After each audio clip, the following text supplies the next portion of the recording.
ಸತ್ಯವತಿ ಹೃದಯನಂದನ ವ್ಯಾಸಃ ಯಸ್ಯ ಹಾಸ್ಯಕಮಲಲಿತಂ ವಾಗ್ಮಯಮೃತಂ ಜಗತ್ತು ಭುಜಗಭೋಗಾಭಮುದ್ಯಮ್ಯ ಹೃದ್ಯಂ ನಿಜಭುಜಂ ದಕ್ಷಿಣಂ ದಕ್ಷಿಣಾನಿ ಲಲಿತಂ ವಿದ್ಯುತ್ ವಿಜ್ಞಾನಮುದ್ರಂ ಭಜ ಭಜಾನಂತಮಿತ್ಯಾಲಪಂತಂ ಪ್ರಣತವಾನ್ ಪ್ರಾಣಿನಾಂ ಪ್ರಾಣಭೂತಂ ಪ್ರಣತಿಭಿ ಪ್ರೀಣೇ ಪೂರ್ಣಬೋಧಂ ಭವದವೋಷ್ಣೇನ ತಾತಪ್ಯಮಾನಾನ್ ಭುವಿ ಪರಂ ನಾಥಮಪ್ರೇಕ್ಷಮಾಣಾನ್ ಭುವನಮನ್ಯೇನ ಚ ಅನ್ಯೇನ ದೋಷ್ಣಾ ಭವತು ಭೀರ್ಮಾ ಇತಿ ನ ಸಂಪಯಂತಂ ಪ್ರಣತವಾನ್ ಪ್ರಾಣಿನಾಂ ಪ್ರಾಣಭೂತಂ ಪ್ರಣತಿಭಿ ಪ್ರೀಣೇ ಪೂರ್ಣಬೋಧಂ ಯಸ್ಮಿನ್ ಸರ್ವಾಣಿ ಕರ್ಮಾಣಿ ಸನ್ಯಸ್ಯಾಧ್ಯಾತ್ಮಚೇತಸಾ ನಿರಾಶೈಃ ನಿರ್ಮಮೋ ಯಾತಿ ಪರಂ ಜಯತಿ ಸೋಚ್ಯುತಃ. ನಾವು ನಿನ್ನೆ ದಿವಸ ಸ್ನಾನದ ಮಧ್ಯದಲ್ಲಿ ನಿಂತಿದ್ವಿ. 3 ಸರ್ತಿ ಅವಗಾಹನ ಮಾಡಿ ಆಮೇಲೆ ಮೃತ್ತಿಕಾ ಲೇಪನ ಮಾಡಿ ಅದರ ಮಂತ್ರವನ್ನು ನೋಡಿದ್ದೇವೆ. ಆ ಮೃತ್ತಿಕಾ ಲೇಪನ ಮಾಡಿದ ನಂತರ ಮತ್ತೆ 3 ಸರ್ತಿ ಅವಗಾಹನ ಮಾಡಿ ಆ ಮೃತ್ತಿಕೆಯನ್ನು ತೊಳೆದು ತೆಗೆದು ಆಮೇಲೆ ಪ್ರೋಕ್ಷಣೆ ಮಾಡಿಕೊಳ್ಳತಕ್ಕಂಥ ಕರ್ತವ್ಯ. ಆ 9 ಪ್ರೋಕ್ಷಣೆಗಳು 3 ಮಂತ್ರಗಳು. ಅದರ ಮೊದಲನೇ ಮಂತ್ರ ಅದರ ಅರ್ಥವನ್ನು ಆಪೋಹಿಷ್ಠ ಮಯೋಭುವ ತಾನ ಊರ್ಜೇದಧಾತನ ಮಹೇ ರಣಾಯ ಚಕ್ಷಸೆ ಈ 3 ಪಾದಗಳ ಪ್ರಥಮ ಅದು 3 ಗಾಯತ್ರಿ ಮಂತ್ರಗಳು. ಮೊದಲನೇದ್ದು ಮಾತನ್ನು ನೋಡಿದೆವು ನಾವು. ಒಂದು ಆಪಹ ಅಂದರೆ ಅಭಿಮಾನಿ ದೇವತೆಗಳು, ಗಂಗಾದಿ ತೀರ್ಥಾಭಿಮಾನಿ ದೇವತೆಗಳು, ಆಮೇಲೆ ತತ್ವಾಭಿಮಾನಿ ಬ್ರಹ್ಮಾದಿ ದೇವತೆಗಳು, ಆಮೇಲೆ ಆಪಹ ಅಂದರೆ ಬಹುರೂಪನಾಗಿ ನಮ್ಮನ್ನು ನಿಯಂತ್ರಿಸತಕ್ಕಂಥ ಭಗವಂತ. ಆಪೋನಿಷ್ಠಾಮಯೋಭವ ಅವರೆಲ್ಲರನ್ನೂ ಕುರಿತು ಪ್ರಾರ್ಥನೆ. ಮೊದಲು ತೀರ್ಥಾಭಿಮಾನ ದೇವತೆಗಳು, ಆಮೇಲೆ ನಮ್ಮ ದೇಹದಲ್ಲಿರ್ತಕ್ಕ ತತ್ವಾಭಿಮಾನ ದೇವತೆಗಳು, ಅನಂತರ ಸಮಸ್ತ ದೇವತಾ ನಿಯಾಮಕರಾಗಿರತಕ್ಕಂಥ ಭಗವಂತ, ಬಹುರೂಪನಾದ ಭಗವಂತ. ನೀವೆಲ್ಲರೂ ನಮಗೆ ಮಯೋಭುವ ಅಂದರೆ ನೀವು ಆನಂದಮಯರು, ನಮಗೆ ಆನಂದವನ್ನು ಕೊಡುವವರು. ಮೂಲತಃ ಭಗವಂತನಿಗೆ ತದನಂತರವಾಗಿ ಇತರ ದೇವತೆಗಳು ಅನ್ವಯವಾಗಿ ಪ್ರಾರ್ಥನೆ ಆಯಿತು. ಅದರಿಂದ ತಾಹ ನಹ ಊರ್ಜೇದತನ. ಊರ್ಜಾ ಅಂತಂದ್ರೆ ಒಂದರ್ಥ ಅನ್ನ ಎಂದು ಹೇಳಿದ್ರು, ಇನ್ನೊಂದರ್ಥ ಊರ್ಜಾ ಅಂದ್ರೆ ನಮ್ಮನ್ನ ಪ್ರಯತ್ನ, ತಾಕತ್ತು, ಶಕ್ತಿ ಪ್ರಯತ್ನ, ನಮ್ಮನ್ನು ಶಕ್ತಿಶಾಲಿಗಳನ್ನಾಗಿ ಮಾಡಿ, ನಮ್ಮನ್ನು ಪ್ರಯತ್ನಶೀಲರನ್ನಾಗಿ ಮಾಡಿ ಅಂತ ಹೇಳಿ ಪ್ರಾರ್ಥನೆ ಮಾಡ್ತಾರೆ. ಯಾಕಂದ್ರೆ ನೀರಿನಲ್ಲೇ ಇರತಕ್ಕಂಥದ್ದು ನಾವು ನಿನ್ನೆ ನೋಡಿದ್ದೇವೆ. ಜಲಾಭಿಮಾನಿ ದೇವತೆಗಳು, ತತ್ವಾಭಿಮಾನಿ ದೇವತೆಗಳು, ಭಗವಂತ. ಮಹೇ ರಣಾಯ ಚಕ್ಷಸೆ ಆ ಶಕ್ತಿ ಅವರು ಕೊಡ್ತಕ್ಕಂಥ ಅನ್ನದಿಂದ ದೇಹಕ್ಕೆ ಬರುವ ಶಕ್ತಿ ಯಾಕೆ ಬೇಕು ಅಂದ್ರೆ ಅದು ಮನಸ್ಸಿಗೆ ಶಕ್ತಿ ತುಂಬಿಸಲಿಕ್ಕೆ. ಅದರ ಮೂಲಕ ಮಹೇ ರಣಾಯ ಚಕ್ಷಸೆ ಮಹತ್ತರವಾದಂಥ ರಮಣೀಯವಾದ, ರಣ ಅಂದ್ರೆ ರಮಣೀಯ, ಮಹಾ ಅಂದ್ರೆ ಮಹತ್ತಾದ, ಶ್ರೇಷ್ಠವಾದ ರಮಣೀಯವಾದ ಚಕ್ಷಸ್ಸಂದ ದರ್ಶನ ಅಂದ್ರೆ ಭಗವಂತನ ಸಾಕ್ಷಾತ್ಕಾರಕ್ಕೋಸ್ಕರ ಮತ್ತು ಚಕ್ಷಸೆ ಜ್ಞಾನಕ್ಕೋಸ್ಕರ. ಅದಕ್ಕಾಗಿ ಮಹೇರಣಾಯ ಮಹತ್ತರವಾದಂಥ ಜ್ಞಾನ ಯುದ್ಧ ಹೋರಾಟ, ಅನ್ಯಾಯದ ವಿರುದ್ಧ, ಜ್ಞಾನ ಮಾರ್ಗದ ಅಜ್ಞಾನದ ವಿರುದ್ಧ ಹೋರಾಟಕ್ಕೋಸ್ಕರ ನಮಗೆ ಶಕ್ತಿಯನ್ನು ಕೊಡ್ರಿ ಅಂತ ಒಂದು ಪ್ರಾರ್ಥನೆ. ಎರಡನೇ ಮಂತ್ರ ಯೋವ ಶಿವತಮೋರಸಃ ತಸ್ಯ ಭಾಜಯ ದೇಹಣಃ ಉಷತೀರಿವ ಮಾತರಃ. ಇದು 3. ಯೋವಃ ಶಿವತಮೋರಸಃ ಇದು ಹರಿಯುವ ನೀರಿನಲ್ಲಿ ಇರತಕ್ಕಂಥ ತೀರ್ಥಾಭಿಮಾನಿ ದೇವತೆಗಳ ಹತ್ರ ಪ್ರಾರ್ಥನೆ ಮೊದಲು. ಯೋ ವಹ ಶಿವತಮೋ ರಸ, ನಿಮ್ಮಲ್ಲಿ ಯಾವ ಮಾಂಗಲಿಕವಾದ ರಸವಿದೆ ಆ ನೀರನ್ನು ಹೇಳೋದು. ಆ ರಸ ಹರಿಯುವ ನೀರು ಅದು ನಿಮ್ಮ ಮಾಂಗಲಿಕವಾದ ರಸ ಇದೆಯಲ್ಲ, ಶಿವತಮಃ ರಸಃ ತಸ್ಯ ಇಹ ನಹ ಭಾಜೇತ. ಆ ರಸದ ಪಾಲುಗಾರರನ್ನಾಗಿ ನಮ್ಮನಂದ್ರೆ ನಮಗೆ ಆ ಪವಿತ್ರವಾದ ರಸದ ಒಂದು ಲಾಭ ದೊರಕುವಂತೆ ಮಾಡ್ರಿ. ಅಂಥ ನೀರಿನ ಲಾಭ ನಮಗೆ ದೊರಕಿಸ್ರಿ. ಹೇಗೆ ಅಂದ್ರೆ ಉಷತೀರಿವ ಮಾತರ. ಉಷತೀಹಿ ಅಂದ್ರೆ ಪ್ರೀತಿಸತಕ್ಕಂಥ, ಮಕ್ಕಳನ್ನು ಮುದ್ದಿಸತಕ್ಕಂಥ ಮಾತರ ತಾಯಂದಿರು ಹೇಗೆ ತಮ್ಮ ಮಕ್ಕಳಿಗೆ ಸ್ತನಪಾನವನ್ನು ಕೊಡ್ತಾರೆ, ಹಾಗೆ ನಿಮ್ಮ ಆ ಪುಣ್ಯ ರಸವನ್ನ ನಮ್ಮ ಮೇಲೆ ಹರಿಯಿಸಿ. ಇದು ತೀರ್ಥಾಭಿಮಾನ ದೇವತೆಗಳ ಹತ್ರ ಪ್ರಾರ್ಥನೆ. ತಾಯಂದಿರು ತಮ್ಮ ಮಕ್ಕಳಿಗೆ ತಮ್ಮ ಎದೆ ಹಾಲನ್ನು ಹರಿಸಿದಂತೆ ನೀವು ನಿಮ್ಮ ಪುಣ್ಯ ರಸವನ್ನು ನಮ್ಮ ಮೇಲೆ ಹರಿಸಿ. ಅರ್ಥಾತ್ ನಮಗೆ ಈ ಪುಣ್ಯ ಜಲದ ಸ್ನಾನ ಮಾಡುವ ಲಾಭ ಅನುಕೂಲತೆ ದೊರಕಲಿ, ಅದರಿಂದ ನಿಮ್ಮ ಅನುಗ್ರಹ ನಮಗೆ. ತತ್ವಾಭಿಮಾನ ದೇವತೆಗಳ ಹತ್ರ ಪ್ರಾರ್ಥನೆ ಮಾಡುವಾಗ ಯೋವ ಶಿವತಮೋ ರಸಃ ಅಂದ್ರೆ ತತ್ವಾಭಿಮಾನ ದೇವತೆಗಳೇ ನಿಮ್ಮಲ್ಲಿ ಶ್ರೇಷ್ಠವಾದ ಒಂದು ರಸ ಇದೆ. ರಸ ಅಂದ್ರೆ ಜ್ಞಾನ ರಸ. ತಸ್ಯ ಭಾಜೆ ದೇಹನಃ ನೀವು ತತ್ವಾಭಿಮಾನ ದೇವತೆಗಳು ನನ್ನ ಒಳಗಿದ್ದು ಆ ಜ್ಞಾನ ರಸವನ್ನು ನಮ್ಮಲ್ಲಿ, ಜ್ಞಾನ ಗಂಗೆಯನ್ನು ನಮ್ಮಲ್ಲಿ ಹರಿಸಿ. ಹೇಗೆ ಅಂದ್ರೆ ತಾಯಂದಿರು ಮಕ್ಕಳಿಗೆ ಎದೆ ಹಾಲು ಕೊಟ್ಟಂತೆ ನೀವು ಆ ಜ್ಞಾನ ರಸವನ್ನು ಹರಿಸಿ ನಮ್ಮನ್ನು ಉದ್ಧಾರ ಮಾಡಬೇಕು. ಭಗವಂತನಿಗಾಗುವಾಗ ಯೋಗ ಶಿವತಮೋ ರಸಃ. ರಸಃ ಅಂದ್ರೆ ಕೃಪಾದೃಷ್ಟಿ, ಅನುಗ್ರಹ ರಸ. ನಿಮ್ಮ ಅನುಗ್ರಹ ದೃಷ್ಟಿಯನ್ನ ನನ್ನ ಮೇಲೆ ಹರಿಸು ಭಗವಂತ. ಭರಿಸಿ ನನ್ನನ್ನು ಉದ್ಧಾರ ಮಾಡು. ಹೀಗೆ ತತ್ವಾಭಿಮಾನ ದೇವತೆಗಳು, ತೀರ್ಥಾಭಿಮಾನ ದೇವತೆಗಳು ಮತ್ತು ಭಗವಂತನಲ್ಲಿ ಕೃಪಾರಸ, ಜ್ಞಾನರಸ ಮತ್ತು ಜಲರಸ, 3 ರಸವನ್ನು ಇಟ್ಕೊಂಡು ಹೇಳ್ತಾರೆ. ಜ್ಞಾನರಸವನ್ನು ಮೊದಲು ಜ್ಞಾನಗಂಗೆ ಅಂತ ಹೇಳ್ತೇವೆ ನಾವು. ಜ್ಞಾನರಸವನ್ನು ಹರಿಸ್ರಿ, ಭಗವಂತನ ಅನುಗ್ರಹದ ಕೃಪಾರಸವನ್ನು ನನ್ನ ಮೇಲೆ ಹರಿಸಿ. ಹೀಗೆ ಯೋಗ ಶಿವತಮೋ ರಸಃ, ನಿಮ್ಮಲ್ಲಿರತಕ್ಕಂಥ ಪುಣ್ಯರಸ, ಪುಣ್ಯರ ಜಲ ಅದನ್ನು ನಮ್ಮ ಮೇಲೆ ಹರಿಯಿಸಿರಿ. ನಿಮ್ಮಲ್ಲಿರತಕ್ಕಂಥ ಜ್ಞಾನರಸ ಅದನ್ನು ನಮಗೆ ಕೊಟ್ಟು ನಮ್ಮನ್ನು ಜ್ಞಾನಿಗಳನ್ನ ಮಾಡಿರಿ. ಭಗವಂತನೇ ನಿನ್ನ ಕೃಪಾರಸ ನಮ್ಮ ಮೇಲೆ ಹರಿಯಿಸಿ. ಯೋಗ ಶಿವತಮೋ ರಸಃ ತಸ್ಯ ಭಾಜಯತೆ ಹನಃ ಉಷತೀರಿವ ಮಾತರಃ. ಈ 6 ಪ್ರೋಕ್ಷಣೆಗಳಾಯ್ತು. ಇನ್ನು 3 ಪ್ರೋಕ್ಷಣೆಗಳಿದೆ. ತಸ್ಮಾ ಅರಂಗಮಾಮವಃ ಯಸ್ಯ ಕ್ಷಯಾಯ ಜಿನ್ವಥ ಆಪೋ ಜನಯಥಾ ಜನಃ. ಯಸ್ಯ ಕ್ಷಯಾಯ ಜಿನ್ವಥ. ಯಸ್ಯ ಅಂದ್ರೆ ಹಿಂದೆ ಬಂದಿರತಕ್ಕಂಥದ್ದು, ನಮ್ಮನ್ನ ಊರ್ಜದಲ್ಲಿ ನೆಲೆಗೊಳಿಸಿರಿ ಅಂದ್ರೆ ನಾವು ಆಹಾರ, ಅನ್ನ ಅಂತ ಒಂದರ್ಥ, ಶಕ್ತಿ ಅಂತ ಒಂದರ್ಥ, ಪ್ರಯತ್ನ ಅಂತ ಒಂದರ್ಥ ಅಂತ. ನಮಗೆ ಶಕ್ತಿ ಕೊಡಿ, ನಮಗೆ ಆಹಾರ ಕೊಟ್ಟು ನಮ್ಮನ್ನ ಸಮೃದ್ಧರಾಗಿ ಮಾಡಿ, ನಮಗೆ ಶಕ್ತಿಯನ್ನು ಕೊಡಿ, ನಮ್ಮನ್ನು ಪ್ರಯತ್ನಶೀಲರನ್ನಾಗಿ ಮಾಡಿ ಅಂತ ಹೇಳಿದಾರಲ್ಲ. ಆ ಯಸ್ಯ ಕ್ಷಯಾಯ, ಯಾವ ಶಕ್ತಿಯ, ಯಾವ ಅನ್ನದ ಕ್ಷಯ ಅಂದ್ರೆ ನಿವಾಸ ಅಂತ ಅರ್ಥ. ಸಂಸ್ಕೃತದಲ್ಲಿ ಕ್ಷಿ ನಿವಾಸ ಅಂತ ಧಾತು. ಕ್ಷಯ ಅಂತಂದ್ರೆ ನಾಶ ಅಂತ ಅರ್ಥ ಇದೆ, ಇಲ್ಲ ಅಂತಲ್ಲ. ಆದರೆ ವೇದದಲ್ಲಿ ಅವನು ಈಗ ಸಗಚ್ಛತಿ ಯಮಕ್ಷಯಂ, ಯಮನ ಕ್ಷಯ ಅಂದ್ರೆ ಯಮಲೋಕ ಅಂತ ಅರ್ಥ, ಯಮನ ಮನೆ ಅಂತ. ಕ್ಷಯ ಅಂದ್ರೆ ವಾಸಸ್ಥಾನ. ಕ್ಷಿನಿವಾಸೆ ಆ ಅರ್ಥ ಹೊರಟೋಗ್ಬಿಟ್ಟಿದೆ ಈಗ. ಕ್ಷಯ ಅಂದ್ರೆ ವಾಸಸ್ಥಾನ. ಅದರಿಂದ ಯಸ್ಯ ಕ್ಷಯಾಯ ಅಂದ್ರೆ ಕ್ಷಯ ಅಂದ್ರೆ ನಿವಾಸ. ಯಸ್ಯ ಯಾವ ಶಕ್ತಿಯ, ಯಾವ ಪ್ರಯತ್ನದ, ಯಾವ ಅನ್ನದ ನಿವಾಸಕ್ಕೋಸ್ಕರ ಅಂದ್ರೆ ಇವನ ಅನ್ನವಂತನನ್ನಾಗಿ ಮಾಡಬೇಕು, ಇವನಲ್ಲಿ ಅನ್ನ ನೆಲೆಸಬೇಕು, ಇವನಲ್ಲಿ ಶಕ್ತಿ ನೆಲೆಸಬೇಕು, ಇವನಲ್ಲಿ ತಾಕತ್ತು ಅಥವಾ ಪ್ರಯತ್ನ ನೆಲೆಸಬೇಕು ಅಂತ ನೀವು ಜಿನ್ವಥ, ಜೀವಿ ಅಂತ ಧಾತು ಅದು, ಜೀವಿ ಪ್ರೀಣನೆ ಅಂತ.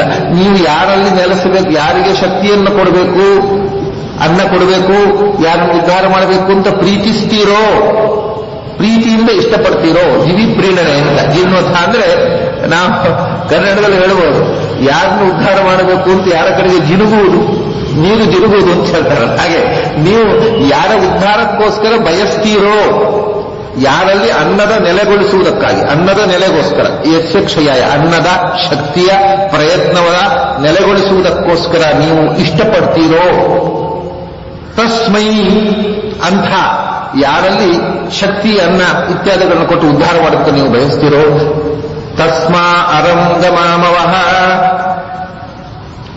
ಅಂಥ ಶಕ್ತಿಯ ಅನ್ನದ ಪ್ರಾಪ್ತಿಗೋಸ್ಕರ, ತಸ್ಮೈ ಅಂಥ ಅನ್ನದಕ್ಕೋಸ್ಕರ ವಹ ಅರಂಗಮಾಮ, ನಾವು ಅರಂ ಅಂದ್ರೆ ತ್ವರಿತವಾಗಿ, ಗಮಾಮ ಅಂದ್ರೆ ಶರಣ ಹೊಂದುತ್ತೇವೆ, ಗಚ್ಛಾಮ ನಾವು ನಿನಗೆ ಶರಣಾಗ್ತಾ ಇದ್ದೇವೆ, ನಮಗೂ ಅಂಥ ಅನ್ನವನ್ನು ಕೊಡು, ಶಕ್ತಿಯನ್ನು ಕೊಡು, ಅಂತಹ ಪ್ರಯತ್ನಶೀಲತೆಯನ್ನು ಕೊಡು ಅಂತ ತೀರ್ಥಾಭಿಮಾನ ದೇವತೆಗಳ ಹತ್ರ, ಬ್ರಹ್ಮಾದಿ ದೇವತೆಗಳ ಹತ್ರ ಭಗವಂತ. ಯಸ್ಮೈ ಕ್ಷಯ, ಯಸ್ಯ ಕ್ಷಯಾಯ ಯಾವ ಅನ್ನದ ಕ್ಷಯ ಅಂದ್ರೆ ನಿವಾಸಕ್ಕೋಸ್ಕರ ಜಿನ್ವಥ ನೀವು ಬಯಸ್ತೀರೋ ಅಂಥ ಅನ್ನದ ನಿವಾಸಕ್ಕೋಸ್ಕರ ನಾವು ನಿಮಗೆ ಶರಣಾಗ್ತೇವೆ, ಶರಣಾಗಿ ನಿಮ್ಮ ಹತ್ರ ಬಿಡ್ತೇವೆ. ಗಮಾಮ ಅಂದ್ರೆ ಇದು ಪ್ರೋಕ್ಷಣೆ, ಶಿರಸ್ಸಿನಲ್ಲಿ ನಿಮ್ಮನ್ನು ಧಾರಣೆ ಮಾಡ್ತೇವೆ ಅಂತ ಹೇಳ್ಕೊಂಡು ತಲೆ ಪ್ರೋಕ್ಷಣೆ ಮಾಡ್ತಕ್ಕಂಥ ಮಂತ್ರ ಇದು, ಪ್ರೋಕ್ಷಣೆ ಮಾಡ್ತೇವೆ. ಆಮೇಲೆ ಇನ್ನೊಂದು ಅರ್ಥ ಮಾಡ್ಬೋದು ಇದಕ್ಕೆ, ಯಸ್ಯ ಕ್ಷಯಾಯ ಜಿನ್ವಥ, ಯಾರ ಮನೆಗೆ, ಕ್ಷಯನ ಮನೆ ಅಂತ ಹೇಳಿದ್ರೆ ಯಸ್ಯ ಯಾವ ವ್ಯಕ್ತಿಯ, ಯಾವ ಭಕ್ತನ, ಯಾವ ಸಾಧಕನ ಮನೆಗೆ ನೀವು ಜಿನ್ವಥ ಪ್ರೀತಿಯಿಂದ ಹರಿಯುತ್ತೀರೋ, ತಸ್ಮೈ ಅಂಥ ಸಾಧಕನಿಗೋಸ್ಕರ ಅರಂಗಮಾಮ ನಾವು ನಿಮ್ಮ ಬಳಿಗೆ ಬಂದು ಪ್ರಾರ್ಥನೆ ಮಾಡ್ತೀವಿ. ಅಂದ್ರೆ ಭಗವದ್ಭಕ್ತನ ಉದ್ಧಾರದಲ್ಲಿ ಇವರು ಸಂತೋಷ ಪಡಬೇಕು, ಭಗವದ್ಭಕ್ತರನ್ನು ಉದ್ಧಾರ ಮಾಡಬೇಕು. ಯಾವೊಬ್ಬ ಭಕ್ತನ ಮನೆಗೆ ನೀವು ಹರಿಯುತ್ತೀರೋ ಅಂದ್ರೆ ನಿಮ್ಮ ಕೃಪಾದೃಷ್ಟಿ ಹರಿಯುತ್ತೋ, ಭಗವಂತರಿಗಾಗವಾಗ ಹರಿಯುವುದನ್ನು ಕೃಪಾದೃಷ್ಟಿ, ರಸ ಅಂದ್ರೆ ಕೃಪಾರಸ ಅಂತ ಹೇಳಿದೆ ನಾನು, ನಿಮ್ಮ ಕೃಪಾದೃಷ್ಟಿ ಹರಿಯುತ್ತೋ ಅಂಥವನ ಬಳಿಗೆ ಕೂಡ ಅರಂ ಗಮಾಮ ನಾವು ಶರಣಾಗ್ತೀವಿ. ಯಾಕೆಂದ್ರೆ ನಿನ್ನ ಭಕ್ತರು ಕೂಡ ನಮ್ಮನ್ನು ಉದ್ಧಾರ ಮಾಡತಕ್ಕಂಥ ಶಕ್ತಿಗಳು ಅಂತಕ್ಕಂಥ ಅನುಸಂಧಾನ ಇದೆ. ಮತ್ತೆ ಕೊನೆಗೆ ನಾಪೋ ಜನಯಥಾ ಜನಃ ಆಪಹ ನಹ ಜನಯಥ. ಅಭಭಿಮಾನಿ ದೇವತೆಗಳೇ, ತತ್ವಾಭಿಮಾನಿ ದೇವತೆಗಳೇ, ಭಗವಂತನೇ ನಹ ಜನಯಥ. ಇದಕ್ಕೆ ಪ್ರಚಲಿತವಾದ ಅರ್ಥ. ಅಷ್ಟರಲ್ಲಿ ನಾವು ನಿಲ್ಲಬಾರದು. ವೇದ ಭಾಷ್ಯಕಾರರೆಲ್ಲ ವ್ಯಾಖ್ಯಾನ ಮಾಡೋರು, ಹಿಂದಿನ ವ್ಯಾಖ್ಯಾನಕಾರ ಏನರ್ಥ ಮಾಡಿದ್ದಾರೆ ಗೊತ್ತಾ ಇದಕ್ಕೆ? ನಹ ಜನಯಥ ಅಂದರೆ ನಮಗೆ ಮಕ್ಕಳನ್ನು ಹುಟ್ಟಿಸುವ ಶಕ್ತಿಯನ್ನು ಕೊಡು, ಇಷ್ಟೇ ವೇದ. ಜನಯಥ ಪ್ರಜನನ ಶಕ್ತಿಯನ್ನು ಕೊಡು ಅಂದ್ರೆ ನಮ್ಮ ಸಂತಾನ ಬೆಳೀಲಿ, ವಂಶವೃಕ್ಷ ಬೆಳೀಲಿ ಅಂತ ಅರ್ಥ. ಹೌದು, ಅದು ಒಂದು ಬಯಕೆ ಮನುಷ್ಯನದ್ದು. ಮನುಷ್ಯನ ಬಯಕೆಯಲ್ಲಿ ಅದು ಒಂದಿದೆ, ಪುತ್ರಯೇಷಣ ಅಂತ. ಅದು ವೇದದಲ್ಲಿ ಹೇಳಿಬಿಡ್ತಾರೆ, ಯೇಷಣಾತ್ರಯದಲ್ಲಿ ಒಂದು. ಮನುಷ್ಯ ಪ್ರತಿಯೊಬ್ಬ ವ್ಯಕ್ತಿಯು ತಾನು ಸಾಯುವ ಮುಂಚೆ ತನ್ನ ಪ್ರತಿನಿಧಿ ಒಬ್ಬ ಇಲ್ಲಿ ಇರಬೇಕು. ತಾನು ಸಾಯುವಾಗ ತನ್ನ ಅಸ್ತಿತ್ವಕ್ಕೆ ಒಂದು ಸಾಕ್ಷಿ ಇದ್ದು ತಾನು ಸಾಯಬೇಕು, ತಾನು ನಿಶ್ಶೇಷವಾಗಿ ಸಾಯಬಾರದು ಅಂತ ಬಯಸ್ತಾನೆ. ಅದರಿಂದ ಜನಯಥ ಅಂದ್ರೆ ನಮ್ಮ ಜನನ ಅಂದ್ರೆ ವಂಶದ ಪ್ರಜನನ ಮುಂದುವರಿಕೆ, ಅದನ್ನ ನಿರಂತರವಾಗಿ ನಮ್ಮ ವಂಶವೃಕ್ಷ ಬೆಳೆಯುವಂತೆ ಮಾಡುವುದು. ಇದು ಒಂದು. ಮತ್ತು ಪ್ರಾಯ ಅದು ವಂಶ ಬೆಳೆಯುವುದಾಗಿದ್ದರೆ ಪ್ರಾರ್ಥನೆ ಮಾಡಿದ್ರೆ ಬೆಳೆಯುತ್ತೆ, ಬೆಳೆಯುವುದಿಲ್ಲ ಆದರೆ ಪ್ರಾರ್ಥನೆ ಮಾಡಿದರೂ ಬೆಳೆಯುವುದಿಲ್ಲ. ಅಥವಾ ಅದು ನಮ್ಮ ಒಬ್ಬ ವ್ಯಕ್ತಿ ತನ್ನ ವ್ಯಕ್ತಿತ್ವದ ಅವಶೇಷ ಸಾಕ್ಷಿ ಉಳಿಯಬೇಕು ಅಂತ ಒಂದು ಸಂತಾನವನ್ನು ಬಯಸ್ತಾನಲ್ಲ, ಸಾಕ್ಷಿ ಏನೋ ಉಳಿಯುತ್ತೆ. ಆದರೆ ಅದು ಎಂಥ ಸಾಕ್ಷಿ ಅಂತ ನಮ್ಗೆ ನಾನು ಗೊತ್ತು. ಅಯ್ಯೋ ಇವರಪ್ಪ ಎಂಥವರಾಗಿದ್ರಪ್ಪ, ಇಂಥ ಮಗನ್ ಬಿಟ್ಟು ಹೋದ್ರು ಅಂತ ಹೇಳ್ಬೋದು. ನಾಳೆ ಅಂಥ ಮಕ್ಕಳು ಬಿಟ್ಬೋದು. ತಂದೆಯನ್ನ ಕೆಟ್ಟದ್ದಕ್ಕೋಸ್ಕರ, ಈ ತಂದೆಯ ಹೆಸರನ್ನು ಕೆಡಿಸುವಂಥ ಮಗನು ಹುಟ್ಟಿ ಸಾಕ್ಷಿ ಆಗಬಹುದು, ಅಥವಾ ತಂದೆಯನ್ನ ಒಳ್ಳೆಯದರಿಂದ ನೆನಪಿಸುವಂತಹ ಮಗನೂ ಆಗಬಹುದು. ಅಂದ್ರೆ ಆ ಪ್ರಜನನ ಮುಂದಿನ ಸಂತತಿ ಉಂಟಲ್ಲ, ಅದು ನೆನಪಿಸುತ್ತೆ. ಹೇಗೆ ನೆನಪಿಸುತ್ತೆ ಯಾರಿಗೆ ಗೊತ್ತು. ಇಂಥ ಮಕ್ಕಳನ್ನು ಪಡೆದು ಬಿಟ್ರಪ್ಪ ಅವರು ದುರ್ದೈವ ಅಂತ ನೆನಪಿಸಿಕೊಂಡ್ರು ನೆನಪಿಸಿಕೊಳ್ಬಹುದು, ಅಥವಾ ಇಂಥ ಮಕ್ಕಳನ್ನ ಸಮಾಜಕ್ಕೆ ಕೊಟ್ಟರು ಪುಣ್ಯಾತ್ಮರು ಅಂತ ನೆನಪಿಸಬಹುದು. ಅದನ್ನ ನೆನಪಿಸಿಕೊಳ್ಳುವುದರಲ್ಲಿ ಅದು ಭಾಗ್ಯವೂ ಇರಬಹುದು, ದೌರ್ಭಾಗ್ಯವೂ ಇರಬಹುದು. ಸಂತತಿ ಎನ್ನುವುದು ಅದು ಭಾಗ್ಯವೇ ಆಗಬೇಕು, ಅದು ನೀವೇ ಇಲ್ಲ. ಅದು ಭಾಗ್ಯವೂ ಆಗಬಹುದು, ದೌರ್ಭಾಗ್ಯವೂ ಆಗಬಹುದು. ಅದನ್ನೇ ಮುಖ್ಯ ಪ್ರಾರ್ಥನೆ ಅಲ್ಲ. ಇಲ್ಲ ಜನಯಥ ಅಂದ್ರೆ ಏನು ಅಂದ್ರೆ ಹುಟ್ಟಿಸಿರಿ ಅಂತ. ಅಲ್ಲಿ ಹುಟ್ಟಿಸಿ ಅವರ ಅರ್ಥ ಮಾಡೋದೇನು? ಹುಟ್ಟಿಸುವ ಸಂತಾನ, ಒಳ್ಳೆಯ ಸಂತಾನವನ್ನು ಹುಟ್ಟಿಸುವ ಶಕ್ತಿ ನಮಗೆ ಕೊಟ್ಟಿದ್ದ. ಜನಯಥಾದೆ ಹುಟ್ಟಿಸಿರಿ ಅಂತ. ಹುಟ್ಟಿಸುವ ಶಕ್ತಿಗಳಿಂತಲ್ಲ. ಏನನ್ನು ಹುಟ್ಟಿಸುವುದು? ಯದೀಪಾರು ನಮ್ಮಲ್ಲಿ ಯಥಾರ್ಥದ ಜ್ಞಾನವನ್ನು ಹುಟ್ಟಿಸಿರಿ. ಪ್ರಾದುರ್ಭಾವ, ನಮ್ಮಲ್ಲಿ ಸ್ವರೂಪಾನಂದದ ಪ್ರಾದುರ್ಭಾವ ಆಗಲಿ, ಜ್ಞಾನದ ಜನನ ಆಗಲಿ, ಜ್ಞಾನದ ಪ್ರಾದುರ್ಭಾವ ಆಗಲಿ, ಸ್ವರೂಪಾನಂದದ ಪ್ರಾದುರ್ಭಾವ ಆಗಲಿ ಅಂತ ಅಂತಕ್ಕಂತಹ ಪ್ರಾರ್ಥನೆ. ಯಾಕಂದ್ರೆ ಮೊದಲನೇ ಮಂತ್ರದಲ್ಲಿ ಭಗವಂತನ ಕೃಪಾರಸದ ಪ್ರಾರ್ಥನೆ ಮಾಡಿದ್ದಾರೆ. ಅದರ ನಂತರ ಕೃಪಾದೃಷ್ಟಿ ಯಾರ ಮೇಲೆ ಹರಿತೋ ಅವನು ಏನಾಗಬೇಕು? ಭಗವಂತನ ಅಪರೋಕ್ಷ ಜ್ಞಾನ ಮೂಲಕ ಆ ಸ್ವರೂಪಾನಂದ ಪ್ರಾಪ್ತಿ. ಅದರ ಅಂದ್ರೆ ಜನಯಥ ಅಂದರೆ ಸ್ವರೂಪಾನಂದದ ಅಭಿವ್ಯಕ್ತಿಯನ್ನು ಗೊಳಿಸಲಿ. ಯಥಾರ್ಥ ಜ್ಞಾನವು ಅಭಿವ್ಯಕ್ತವಾಗಲಿ, ಸ್ವರೂಪಾನಂದ ಅಭಿವ್ಯಕ್ತವಾಗಲಿ. ಇದು ಸರಸವಾದ ಅರ್ಥ, ಸ್ವರಸವಾದ ಅರ್ಥ. ಅದನ್ನು ಸಂತಾನ ಬೆಳೆಯಲಿ ಅಂತ ಅರ್ಥ ಮಾಡ್ತಾರೆ. ಈ ವೇದ ವ್ಯಾಖ್ಯಾನ ಮಾಡುವವರೆಲ್ಲ ಈ ಪ್ರಾಪಂಚಿಕ ಅರ್ಥವನ್ನೇ ಮಾಡ್ತಾರೆ. ಯಾರು ಈ ಆಧ್ಯಾತ್ಮಿಕ ಅರ್ಥ ಹೋಗೋದೇ ಇಲ್ಲ. ಆಧ್ಯಾತ್ಮಿಕ ಅರ್ಥಕ್ಕೆ ನಮ್ಮನ್ನು ಕೊಂಡೊಯ್ಯವರು ಆಚಾರ್ಯ ಒಬ್ಬರೇ. ಮತ್ತೆ ಎಲ್ಲ ವೇದ ವ್ಯಾಖ್ಯಾನ ಮಾಡೋರು ಹೀಗೆ ಪ್ರಾಪಂಚಿಕ ಅರ್ಥ ತಂದು ನಿಲ್ಲಿಸಿಬಿಡ್ತಾರೆ. ಹೀಗೆ ಇದರಲ್ಲಿ ಭಗವಂತನ ಕೃಪಾದೃಷ್ಟಿ, ಸಮಸ್ತ ತತ್ವಾಭಿಮಾನ ದೇವತೆಗಳ ಅನುಗ್ರಹ, ಜಲಾಭಿಮಾನ ದೇವತೆಗಳ ಅನುಗ್ರಹದ ಪೂರ್ವಕ ಪ್ರಾರ್ಥನೆಯಿಂದ ನಿಮ್ಮನ್ನು ಶಿರಸ್ನಲ್ಲಿ ಶಿರಸಾಧರಿಷ್ಯಾಮಿ ರಕ್ಷಸ್ವ ಮಾಂ ಪಡೆಯುತ್ತೆ. ನಮ್ಮನ್ನು ರಕ್ಷಿಸಿ ಭಗವಂತನ ಜ್ಞಾನದ ಕಡೆಗೆ, ಸ್ವರೂಪಾನಂದದ ಕಡೆಗೆ ನಮ್ಮನ್ನು ಒಯ್ಯಿರಿ. ಪ್ರತಿಯೊಂದು ಕ್ರಿಯೆಯಲ್ಲೂ ಪ್ರಾರ್ಥನೆ ಅಲ್ಲಿ ನಿಲ್ಲುತ್ತೆ. ಯಾವ ಕ್ರಿಯೆ ಮಾಡುವಾಗಲೂ ಬರೀ ದೇಹ ಶುದ್ಧಿಯಲ್ಲ, ಮನಃಶುದ್ಧವಾಗಬೇಕು. ಮನಸ್ಸಿನಲ್ಲಿ ಭಗವಂತನ ಧ್ಯಾನ ಜಾಗೃತವಾಗಬೇಕು, ಭಗವದ್ ಅನುಗ್ರಹ ಆಗಬೇಕು, ಸ್ವರೂಪಾನಂದ ಆವಿರ್ಭಾವ. ಇದಕ್ಕೆ ನಮ್ಮನ್ನು ಅಣಿಗೊಳಿಸಿ ಪ್ರತಿಕ್ರಿಯೆಯಲ್ಲಿ ಪ್ರಾರ್ಥನೆ. ಇದು ಅಂತಃಸ್ನಾನ, ಹೊರಗಿನ ಸ್ನಾನ. ಮೃತ್ತಿಕಾದೇ ಪಡೆದಿಂದ ಬಾಕ್ಯ ಸ್ನಾನ ಆಯಿತು. ಬಾಕ್ಯ ಸ್ನಾನ ಆದ್ಮೇಲೆ ಪ್ರೋಕ್ಷಣ ಮಾಡಿಕೊಂಡು ಅಂತಃಸ್ನಾನ ಮಾಡಿ ಆದ ಮೇಲೆ ಹೇಳ್ತಾರೆ ಪ್ರೋಕ್ಷ ಆಪ್ಯ ಸೂಕ್ತೇನ ಪ್ರೋಕ್ಷಯಿತ್ವ ವಿಧಾನತಃ ಅನ್ನೋದು ಎಲ್ಲ ಕಡೆ ಅಲ್ಲ. ನಾನು ವಿಧಾನತಃ ಸ್ನಾನದ ಇನ್ನೊಂದು ಇದೆ ನಮ್ಮಲ್ಲಿ. ಸ್ನಾನಕ್ಕೆ ಇಳಿಯುವಾಗ ಒಂದು ಸಭ್ಯತೆ ನಾನು ಹೇಳೋದು, ಎಂಥ ಒಂದು ಸಾಮಾಜಿಕ ಸಭ್ಯತೆಯ ಎಚ್ಚರ ಪ್ರಾಚೀನರು ಕೊಟ್ಟಿದ್ದು. ನಾವು ಈಗ ಒಂದು ನದಿಯಲ್ಲಿ ಸ್ನಾನ ಕಳಿತೇವೆ ಅಥವಾ ಒಂದು ಸರೋವರದಲ್ಲಿ ಸ್ನಾನ ಕಳಿತೇವೆ ಅಂತ ಇಟ್ಕೊಳ್ಳಿ. ಸ್ನಾನ ಕಳಿಯುವಾಗ ಅದು ನದಿ ಮತ್ತು ಸರೋವರದಲ್ಲಿ ಇದ್ದೇನೆ ನಾವು ಸಾರ್ವಜನಿಕ. ನಮ್ಮ ಹಾಗೆ ಪ್ರಾತಃ ಸ್ನಾನಕ್ಕೆ ಬಂದವರು ಬೇರೆ ಇರ್ತಾರಲ್ಲ ಅಲ್ಲಿ. ಅದು ಹಿಂದಿನ ಕಾಲದಲ್ಲಿ ಎಲ್ಲರೂ ಮನೆಯಲ್ಲಿ ಬಾತ್ರೂಮ್ ನದಿಯಲ್ಲೋ ಸರೋವರದಲ್ಲೂ ಸ್ನಾನಕ್ಕೆ ಬರ್ತಾರೆ. ಸ್ನಾನಕ್ಕೆ ಉಳಿದವರು ಸ್ನಾನ ಮಾಡಿರ್ತಾರೆ, ನಮಗಿಂತ ಮೊದಲು ಬಂದವರು ಸ್ನಾನ ಮಾಡಿ ಮೈ ಬರೆಸ್ತಾ ಇರ್ತಾರೆ, ನಾವು ಸ್ನಾನಕ್ಕೆ ಇಳಿತಾ ಇರ್ತೇವೆ. ಆವಾಗ ಅಥವಾ ಇನ್ನು ಯಾರೋ ಒಬ್ಬರು ಸ್ನಾನಕ್ಕೆ ಅವರು ಇಳಿದಿದ್ದಾರೆ, ಮತ್ತೊಬ್ಬರು ಸಂಧ್ಯಾವಂದನೆ ಕೂತಿದ್ದಾರೆ, ಅವರ ಮಧ್ಯೆ ನಾವು ಸ್ನಾನಕ್ಕೆ ಇಳಿತೇವೆ. ಇದನ್ನ ಕೇಳಿದ್ರೆ ನಾನು ಬಾಲ್ಯದಲ್ಲಿ ಅನುಭವಿಸಿದ್ದೇನೆ. ಮಧ್ವ ಸರೋವರದಲ್ಲಿ ನಾವು ಸ್ನಾನಕ್ಕೆ ಹೋದಾಗ ಅಲ್ಲಿ ನಾವು ಸ್ನಾನ ಮಾಡುವ ಮುಂಚೆನೆ ಸ್ನಾನ ಮಾಡಿ ಕೆಲವರು ಸಂಧ್ಯಾವನೆ ಕೂತಿರ್ತಾರೆ. ಈಗ ಆ ದೃಶ್ಯ ಉಂಟೋ ಇಲ್ಲೋ ಗೊತ್ತಿಲ್ಲ. ನಾವು ಹೋಗು ನೆನೆಸಿದ್ದೇವೆ, ನಮ್ಮ ಹಾಗೆ ಎಷ್ಟು ಜನ ನೆನೆಸಿದ್ದಾರೋ ಗೊತ್ತಿಲ್ಲ. ಅವರು ಬಾಲ್ಯದಲ್ಲಿ ಹೋಗ್ತಿದ್ದಾಗ it was a present experience. ಆ ಬೆಳಗಿನ ಜಾವದಲ್ಲಿ ಮಧ್ವ ಸರೋವರದಲ್ಲಿ ಸ್ನಾನ ಮಾಡಿ ಸಂಧ್ಯಾವನೆ ಕೊಡೋದು, ಸುತ್ತ ನಾವು ಅಕ್ಕಪಕ್ಕದಲ್ಲಿ 10 ದಿನ ಒಟ್ಟುಕೊಳ್ಳುವುದು, ದೊಡ್ಡವರು ಸಂಧ್ಯಾವನೆ ಮಾಡ್ತಾ ಇರೋದು, ಈ ದೃಶ್ಯ ಬಾಲ್ಯದಲ್ಲಿ. ಹಾಗೆ ಏನಾಗುತ್ತೆ ಅಂದ್ರೆ ನೋಡಿ, ಆ ಎಚ್ಚರ ಹೇಳಿದವರು ನಾವು ಸ್ನಾನಕ್ಕೆ ಇಳಿಯುವಾಗ ಇನ್ಯಾರೋ ಸ್ನಾನ ಮಾಡಿ ಮೈ ಒರೆಸ್ತಾ ಇರ್ತಾರೆ, ಇನ್ಯಾರೋ ಸಂಧ್ಯಾವಂದನೆ ಮಾಡ್ತಾ ಇರ್ತಾರೆ. ಆ ಸಂಧ್ಯಾವಂದನೆ ಈಗ ಇದು ಬಹಳ ಮಹತ್ವ. ಸಂಧ್ಯಾವಂದನೆ ಮಾಡುವವರು ಕಣ್ಮುಚ್ಚಿ ಧ್ಯಾನ ಮಾಡ್ತಾ ಇರ್ತಾರೆ. ಅವರ ಧ್ಯಾನಕ್ಕೆ ನಮ್ಮ ಈ ನೀರು ಕ್ರಿಯೆ, ಇಳಿಯೋದು, ಬಟ್ಟೆ ಒಗೆಯೋದು, ಧಡಬಡ ಈಜುವುದು, ನೆಲ ಈ ಸದ್ದು ಡಿಸ್ಟರ್ಬ್ ಆಗುತ್ತಲ್ಲ. ಸಮಷ್ಟಿಯಾಗಿ ನಡೆಯತಕ್ಕಂತಹ ಜಾಗದಲ್ಲಿ ಅವರು ನಿಂತು ಸಂಧ್ಯಾವಂದನೆ ಮಾಡ್ತಾ ಇದ್ದೆ. ಕೆಲವರು ಕೂತು ಮಾಡ್ತಿದ್ರು, ಕೆಲವರು ನಿಂತುಕೊಂಡು, ಯಾಕಂದ್ರೆ ಆ ಸೂರ್ಯ ದರ್ಶನ ಬರ್ತದೆ, ಸೂರ್ಯನು ಆ ನೀರಿನಲ್ಲಿ ಇಷ್ಟು ನೀರಿನಲ್ಲಿ ನಿಂತುಕೊಂಡು ಸಂಧ್ಯಾವಂದನೆ ಮಾಡುವವರು. ಅವರ ಪಕ್ಕದಲ್ಲಿ ನಾವು ಸ್ನಾನ ಕರೀತೇವೆ. ಆವಾಗ ಅವರಿಗೆ ನಾವು ಸ್ನಾನ ಮಾಡುವ ನಮ್ಮ ಮೈ ನೀರು ಚೆಲ್ಲಬಹುದು, ನೀರು ಹನಿ ಅವರ ಮೈ ಮೇಲೆ ಬೀಳ್ಬಹುದು, ಬಟ್ಟೆ ಬೀಸಿದ್ರೆ ಅದು ಮಾಡೋದು, ಈಜುವಾಗ ಕೈ ಅದರಿಂದ ನೀರು ಹಾಯ್ಬೋದು. ಅಂಥವರನ್ನು ನೋಡಿದ್ದೇವೆ ನಾನು. ಸ್ನಾನ ಮಾಡುವಾಗ ಯಾರೋ ಒಬ್ಬ ಹುಡುಗ ಅದನ್ನ ನೀರು ಹಾಯಿಸಿಬಿಟ್ಟ. ನೀರು ಮುಳುಗುವ ಅಪ್ಪರದಲ್ಲಿ ನೀರು ಚಿಮ್ಮಿತು ಚಿಮ್ಮಿ ಗಾಯತ್ರಿ ಯುಗ ಮಾಡ್ತಾ ಇದ್ದ ಒಬ್ಬ ಸಜ್ಜನ ಮೇಲೆ ಬಿತ್ತು. ಬೇರೆ ಯಾರಾದ ಕಣ್ಕಾಣೋದಿಲ್ಲ, ಗಾಯತ್ರಿ ಯುಗ ಮಾಡುವಾಗ ನಿಮ್ಮ ಮೈಲಿಗೆ ನಿಂತು ಒಂದೇ, ಯಾಕೆಂದ್ರೆ ಸಂವಾದನೆ ಮಾಡಕ್ಕೆ ಕೋಪ ಬರಬಾರದು. ಒಂದೇ ಒಂದು ಶಬ್ದ ಹೇಳಲಿಲ್ಲ ಅವರು. ನಾನು ಪ್ರತ್ಯಕ್ಷ ನೋಡಿದ ದೃಶ್ಯ. ಅವ್ರ ಮೈಗೆ ನೀರು ಬಿತ್ತು, ತಕ್ಷಣ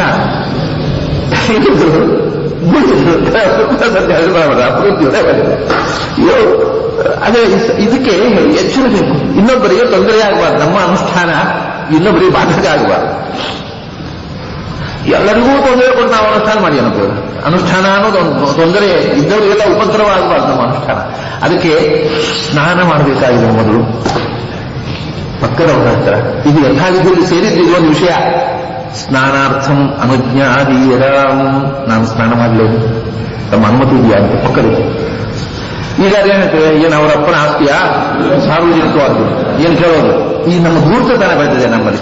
ಬಸ್ಸಿನಲ್ಲಿ ಪಕ್ಕದಲ್ಲಿ ಕೂತವರ ಹತ್ರ ನಾವು ಸೌಜನ್ಯವಾಗಿ ನಡ್ಕೊಳ್ಳೋದಿಲ್ಲ. ಏನು ಅವನ ಅಪ್ಪನ ಬಸ್ಸು ಅಂತ ಕೇಳ್ತೀವಿ.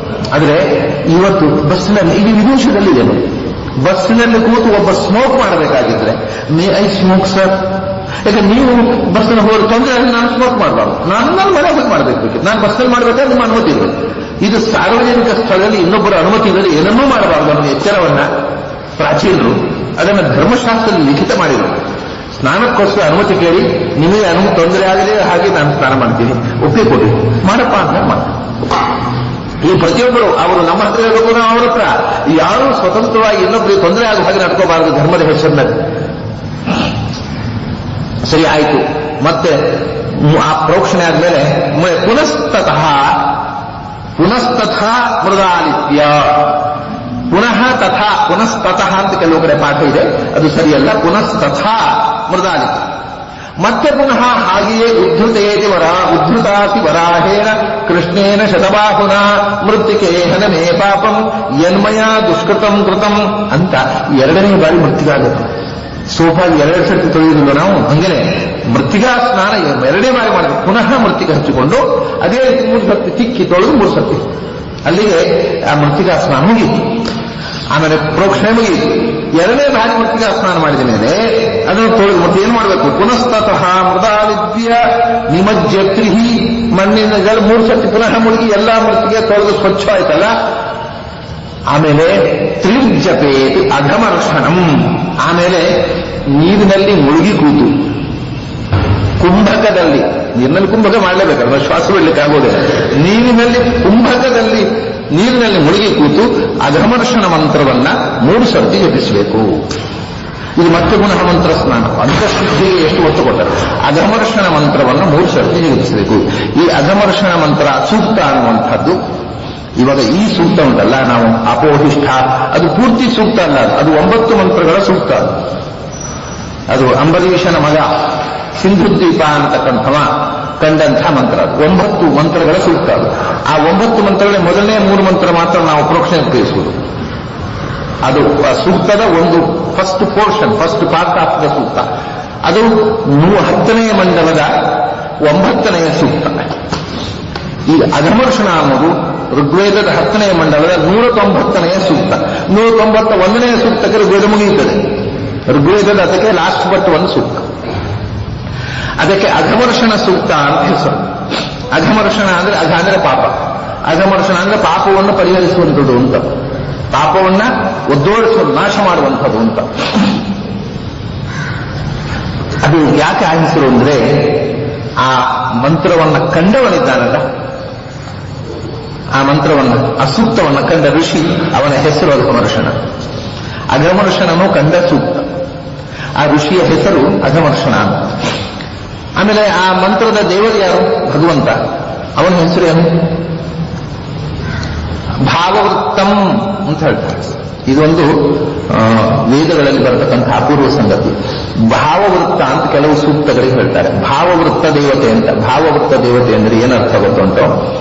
ಆ ಋಷಿಯ ಹೆಸರು ಯಾವುದೋ ಅದೇ ಹೆಸರಿನ ದೇವತೆ. ಅಂದ್ರೆ ಋಷಿ ಅಘಮರ್ಷಣನಾಗಿದ್ದರೆ ಅವನ ಬಿಂಬರೂಪನಾಗಿರ್ತಕ್ಕ ಅಘಮರ್ಷಣ ನಾಮಕ ಭಗವಂತನನ್ನೇ ಮಾಡಿದ ಸ್ತೋತ್ರಕ್ಕೆ ಭಾವವೃತ್ತ ಅಂತ ಹೇಳ್ತಾರೆ. ಅದು ಭಾವವೃತ್ತ ಅಂದ್ರೆ ತನ್ನ ಬಿಂಬರೂಪವನ್ನೇ ಸ್ತೋತ್ರ ಮಾಡಿದ್ದನ್ನ ಭಾವವೃತ್ತ. ಹಾಗಾಗಿ ಅಘಮರ್ಷಣ ನಾಮಕ ಋಷಿ ತನ್ನೊಳಗೆ ಅಂತರ್ಯಾಮಿಯಾಗಿರುವ ಅಘಮರ್ಷಣ ನಾಮಕ ಭಗವಂತನನ್ನು ಮಾಡಿದ ಸ್ತೋತ್ರ. ಹಾಗಾದರೆ ಅಘಮರ್ಷಣ ನಾಮಕ ಋಷಿ ಮಾಡಿದ ಸ್ತುತಿ, ಆದ್ದರಿಂದ ಅಘಮರ್ಷಣ ಸೂಕ್ತ. ಅಘಮರ್ಷಣ ನಾಮಕನಾದ ಭಗವಂತನ ರೂಪವನ್ನು ಕುರಿತು ಮಾಡಿದಂತಹ ಸೂಕ್ತ, ಆದ್ದರಿಂದ ಅಘಮರ್ಷಣ ಸೂಕ್ತ. ಮತ್ತು ಇದನ್ನು ಜಪಿಸಿದ ನಮ್ಮ ಅಘ ನಾಶವಾಗುವುದರಿಂದ ಅಘಮರ್ಷಣ ಸೂಕ್ತ.